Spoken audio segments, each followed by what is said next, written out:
Luz no caminho, paz no coração de todos os amigos que prestigiam nosso diálogo espírita. Trazemos no tema livre de hoje mais algumas perguntas de caráter geral sobre o espiritismo e que costumam ser dúvidas de muitas pessoas. Nós selecionamos aqui 4 delas, que são as seguintes. Quem vai para o inferno? É a primeira. Qual a origem das doenças? Por que Deus nos criou diferentes? É justo? É o cumprimento desta pergunta. E as pessoas que rezam são mais felizes? Esta é a 4ª pergunta. No Fonte Allan Kardec, Maria Ana Valim comenta sobre o lado sombrio do ódio, a partir de considerações do livro Atitudes Renovadas, da autora espiritual Joana de Ângeles, pela psicografia de Divaldo Pereira Franco. Fique conosco e aproveite bem o nosso programa de hoje.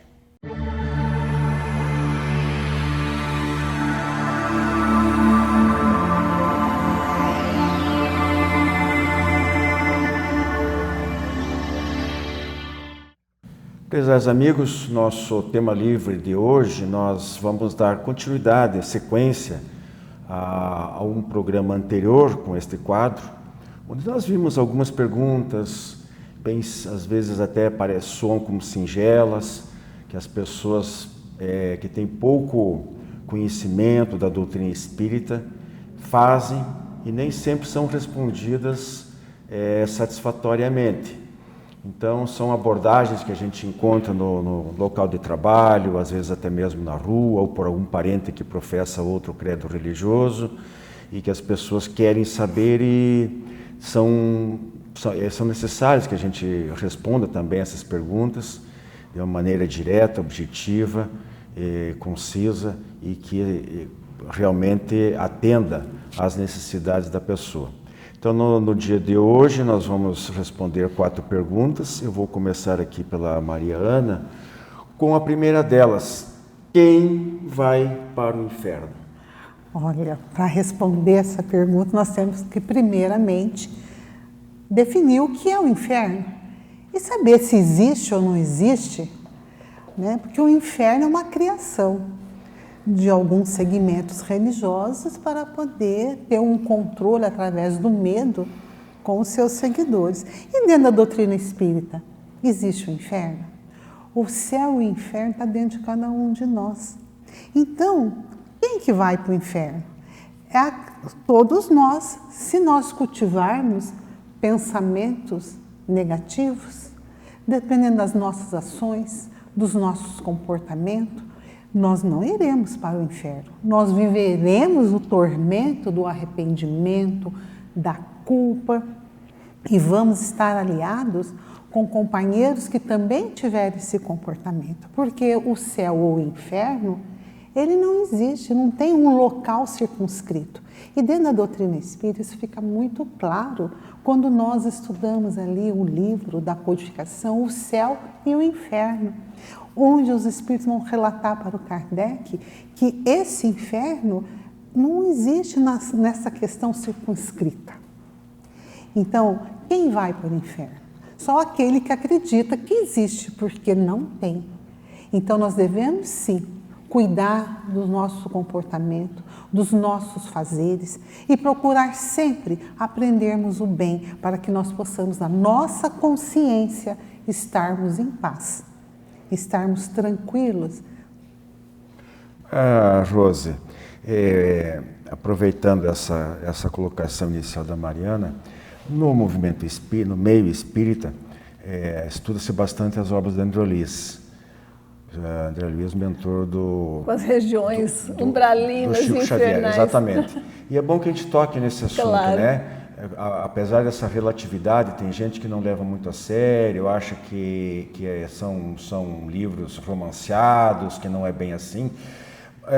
Qual é a tua opinião sobre isso? E o umbral seria equivalente ao inferno? Porque ele fala dentro do umbral, mas ele fala também às vezes de zonas trevosas, né? Como é que você vê isso aí? Bom, em primeiro lugar, nós temos um conhecimento teórico da situação e, em segundo lugar, nós temos um conhecimento prático, né? Na atividade mediúnica, pelo desdobramento, as reuniões, as regiões espirituais em que acontece algumas vezes. Teoricamente, o que nós aprendemos na doutrina espírita? Que no mundo material a gente progride rápido porque vive num ambiente heterogêneo, os mais evoluídos com os inferiores, todo mundo convive, um ensina o outro, um suporta o outro e nós evoluímos mais rápido. No ambiente espiritual, por uma questão de densidade do corpo perispiritual, uma questão física do plano espiritual, os iguais se atraem, os similares vivem juntos. Então, o que é o inferno? É a reunião de todas as pessoas que cultivam dentro de si esse tipo de sentimento de ódio, de animosidade, voltadas para o crime, né? E que se atraem. Só que é uma região temporária em que as pessoas permanecem o tempo suficiente para se arrepender e mudarem de opinião. Umbral, o que seria, né, na visão do André Luiz e pelas nossas percepções pessoais? Uma espécie de departamento ameno, em que realmente as criaturas ainda estão agarradas às suas sensações físicas, ainda rememoram as suas situações terrenas, sentem o apego à vida material, não estão prontas para alçar voo para o plano espiritual superior, estão ainda subjugadas às suas paixões, mas não num grau de criminalidade, de comprometimento tão grande. E a reunião dessas pessoas todas, que não são criminosas, mas que são profundamente voltadas às satisfações materiais, formam uma região também transitória, da qual eles saem, então logo mudem a sua vibração, que nós chamamos umbral. Todas essas regiões espirituais, como foi muito bem colocado pela Ana, já estão dentro de nós. Nós já vivemos no nosso dia a dia. A pessoa que se perturba, se desespera por qualquer coisa, já vive no inferno espiritual. E o umbral também. Quando a gente se desdobra no trabalho mediúnico, nós notamos que às vezes o socorro espiritual às entidades desencarnadas é feito num ou outro tipo de ambiente, mas sabemos que todos são socorridos. Muito bem, e continua pelo nosso combinado anteriormente, permanece com a Rosa agora para falar sobre a origem das doenças. Bom, segundo os estudiosos do assunto, as doenças, né, analisando assim, de um ponto de vista de uma classificação útil, seriam físicas ou espirituais. As físicas, aquelas simplesmente decorrentes de um acidente transitório em que a pessoa se recupera totalmente, de uma contaminação por um vírus do qual ela também não desencarna, não agrava. E as espirituais, aquelas em que a própria energia da pessoa traz, já ao renascer, determinadas limitações que a vida inteira se repetem. É aquela pessoa que tem dor de estômago, úlcera a vida inteirinha, enxaqueca a vida inteirinha, asma a vida inteirinha, demonstrando que a causa, né, daquela doença tem uma origem mais profunda. Aquilo limita a sua existência. Então havia uma causa, provavelmente kármica, de outra existência, que ocasionou a necessidade de passar por aquela limitação. O que mais que nós temos cientificamente a respeito disso? Nós temos o projeto Genoma, que achava que descrevendo os genes humanos nós conseguiríamos solucionar e evitar todas as doenças. O que descobriram depois de um tempo? Que os fatores epigenéticos são muito mais importantes, que o ambiente, que determinadas circunstâncias de pensamento, de energia, de forma de viver, de alimentação, de exercício, interferem na gênese da doença ou na sua manifestação.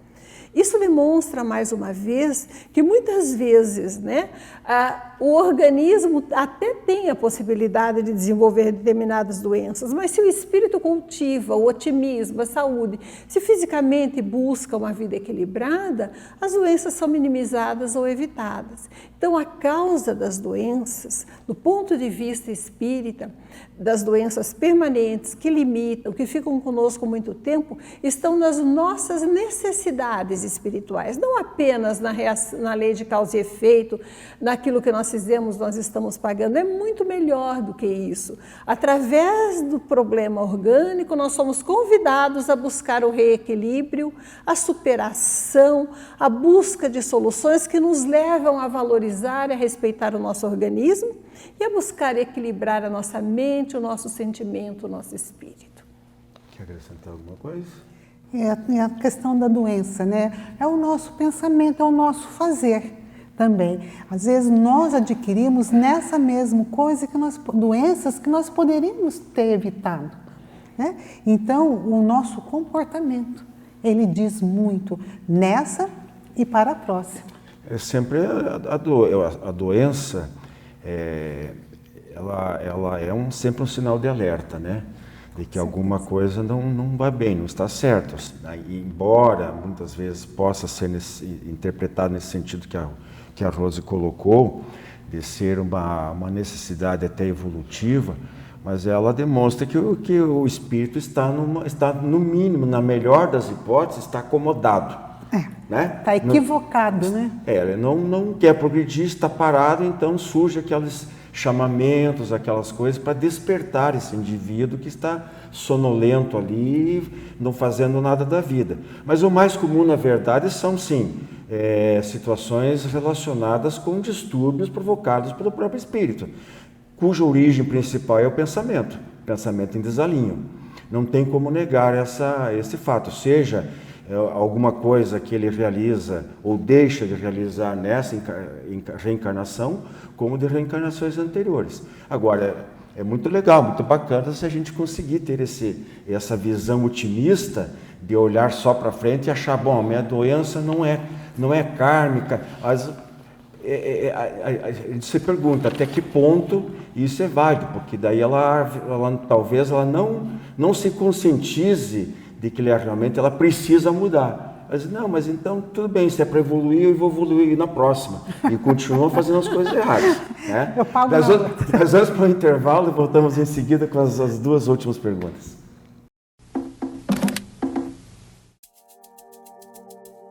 Trabalho com alongamento de cílios, atendendo Curitiba e a região metropolitana. Se você quiser ficar ainda mais linda e charmosa do que já é, aproveite a nossa promoção e marque um horário pelo Instagram ou pelo WhatsApp.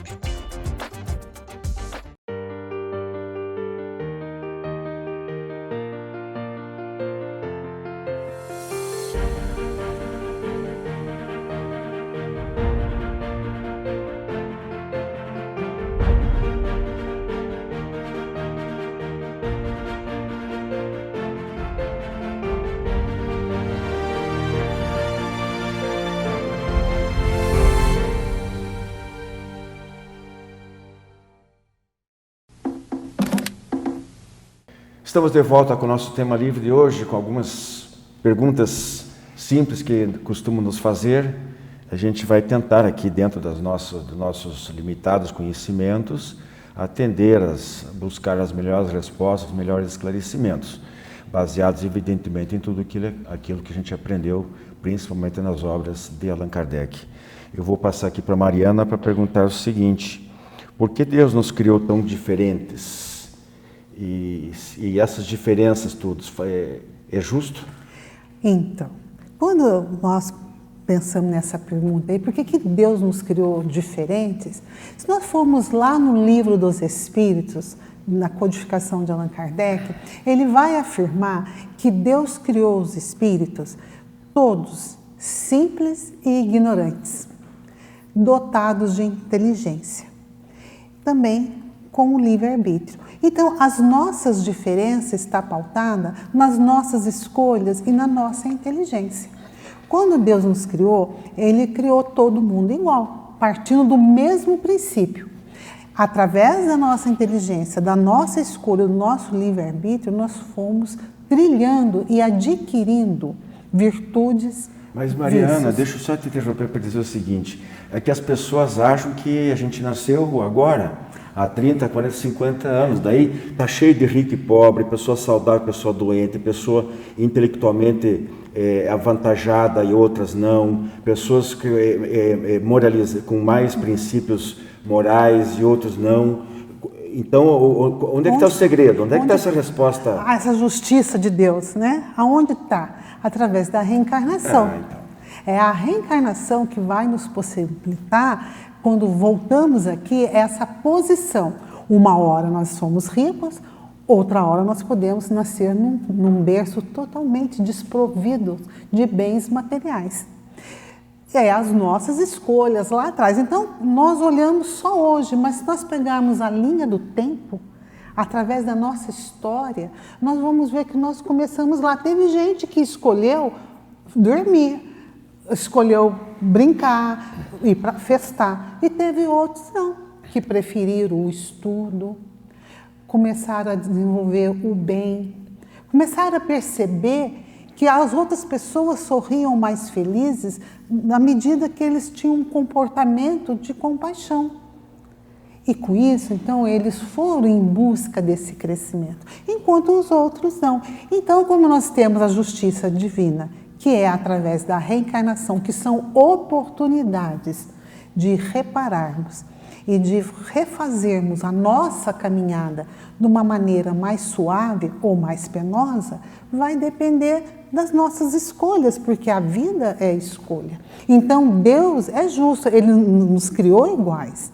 Só que nós temos a nossa individualidade, a nossa inteligência, o nosso querer, que é o livre-arbítrio. Aí você fala, as pessoas falam assim, mas livre-arbítrio não existe, porque ou você escolhe A ou você escolhe B.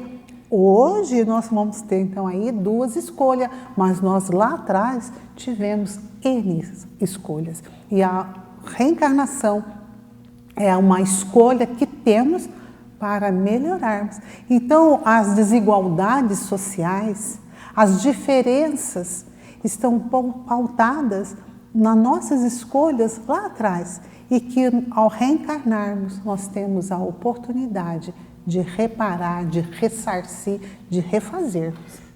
Realmente, só para enfatizar bem, né, para as pessoas, já que a gente está falando de colocar de uma maneira para que as pessoas fixem esses conhecimentos, mesmo que sejam elementares, esses conceitos, é isso, gente. A gente não nasceu ontem, esta atual vida nossa é uma das múltiplas, e nós não sabemos por quantas nós já passamos e por quantas ainda nós teremos que passar. Então, esse equívoco é realmente resolvido, ou melhor, essa dúvida é resolvida pela reencarnação. Veja como é importante estudar a reencarnação, que é um princípio que não é exclusivamente espírita. Allan Kardec não inventou a reencarnação. Os espíritos superiores não inventaram a reencarnação. É algo que já vem há milênios, né, que talvez intuitivamente alguns povos mais predispostos a aceitar esses conceitos mais espiritualizados ou espiritualizantes, poderíamos até dizer, eles já alimentavam esses conceitos, essas ideias. Então não é uma invenção do espiritismo, vale a pena estudar muito a reencarnação, não só para acreditar, mas isso é karma, não é karma, não, é para compreender os verdadeiros porquês da vida. Vamos para a última pergunta com a Rose aqui, a última pergunta de hoje, que também é bem legal. As pessoas que rezam são mais felizes? É interessante, né? A gente imagina que as pessoas se voltam mais para a oração quando estão em dificuldade, quando têm tristezas, quando têm problemas, e quando estão bem com a vida nem lembram de rezar, né? Verdade. Mas, na verdade, algumas universidades americanas se debruçaram sobre o assunto e fizeram extensas pesquisas. A Universidade de Harvard, por exemplo, pesquisando entre grupos que oravam e grupos que não oravam sistematicamente, chegou às seguintes conclusões.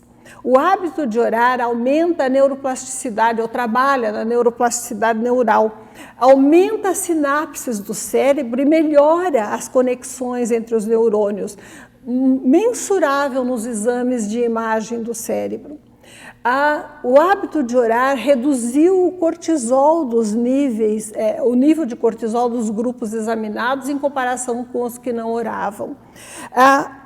Melhora a concentração e a atenção. O que nós temos hoje em dia, né? Multitarefas, você ali com o celular, computador, gente falando, tentando resolver tudo ao mesmo tempo, e nos acostumamos a não nos concentrarmos muito tempo nas mesmas coisas.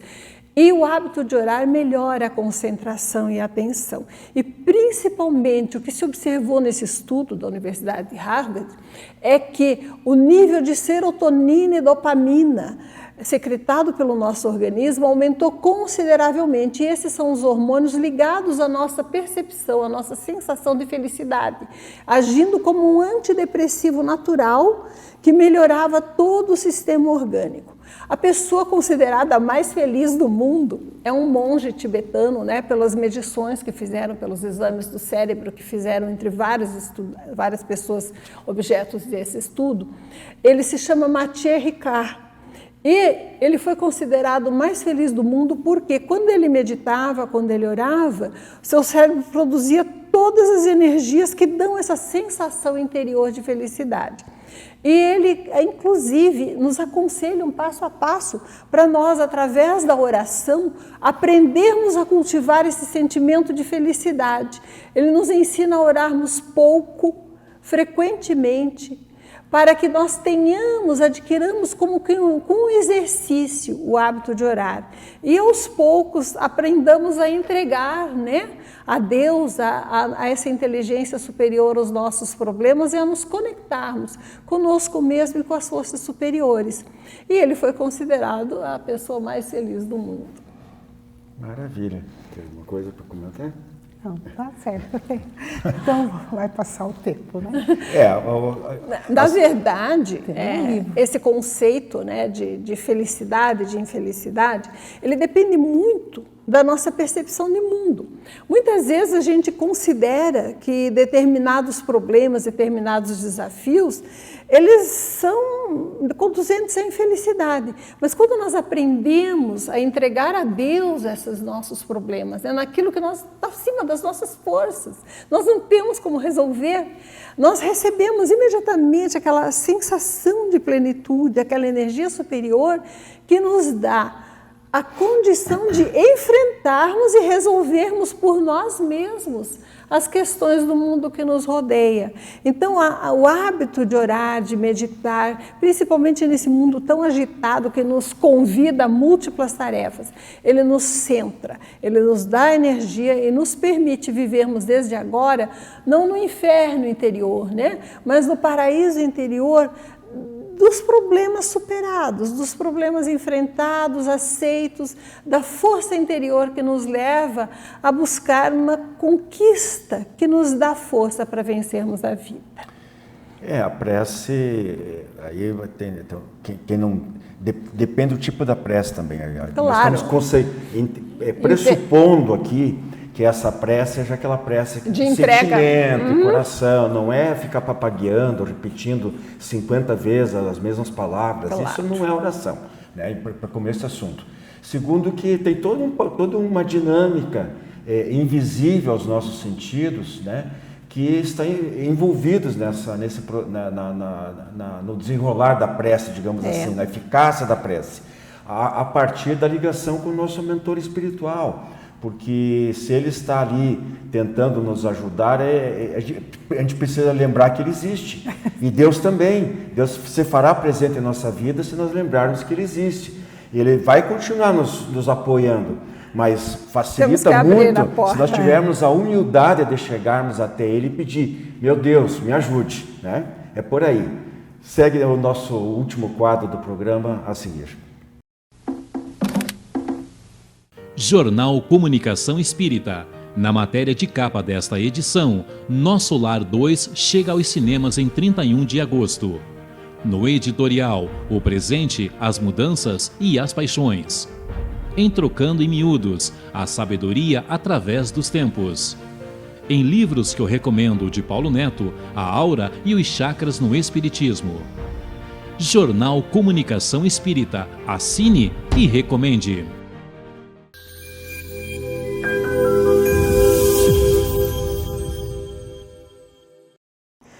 Olá, hoje no Fonte Allan Kardec, nós iremos juntos com o livro Atitudes Renovadas, pelo espírito de Joana de Ângeles e psicografia do Divaldo Pereira Franco, no capítulo 24, que vai trazer o seguinte tema: a sombria face do ódio.